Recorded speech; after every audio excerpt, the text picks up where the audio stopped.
Allu Arjun episode రోజుకో మలుపు తిరుగుతోంది. ఒక పక్క రేవంత్ రెడ్డి ప్రభుత్వం కక్ష కట్టిందనే చెప్పాలి. మరోపక్క పోలీస్ అస్తవ్యస్తంగా వ్యవహరిస్తోంది. ఈరోజు పోలీసులు ధ్వజమెత్తారనే చెప్పాలి.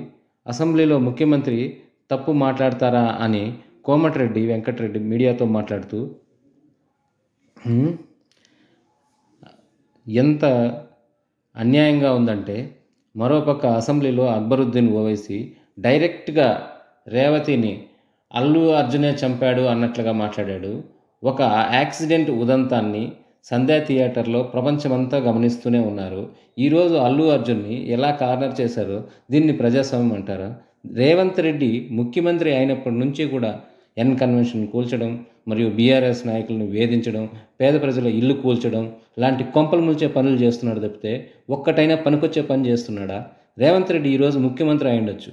ఆయన ఎంతటి పతివ్రతో అందరికీ తెలిసిందే. ఎన్ని అరాచకాలు చేసి ఈరోజు ముఖ్యమంత్రి అయినాడో.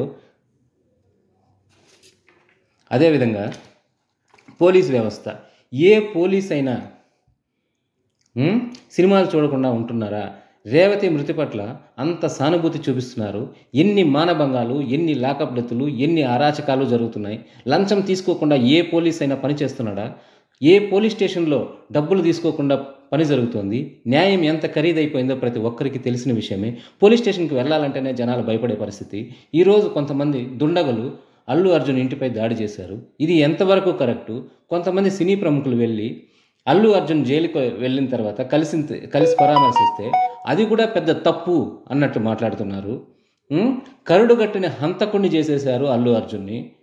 ఇది ప్రజలు గమనించట్లేదా?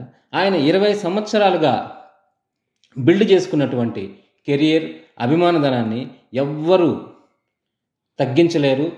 ఇక అల్లు అర్జున్ అనే వ్యక్తి ఇది ఇంకా సాహసంగా తీసుకొని మరింత డెవలప్ అవుతాడు, కానీ తగ్గేదంటూ ఉండదు. ఎవరు ఎన్ని అణచాలను చూసినా అల్లు అర్జున్ ఎంత పట్టుదల కలిగిన వ్యక్తో, ఎంతలా కష్టపడి పైకొచ్చాడో అతని అభిమానులు కానీ, ప్రజలు కానీ, అదేవిధంగా మన 2 స్టేట్లలోని తెలంగాణ, ఆంధ్రాలోని ప్రతి ఒక్కరూ ఈ ఎపిసోడ్ని గమనిస్తూనే ఉన్నారు. ఏది కరెక్టో మీరే డిసైడ్ చేయండి.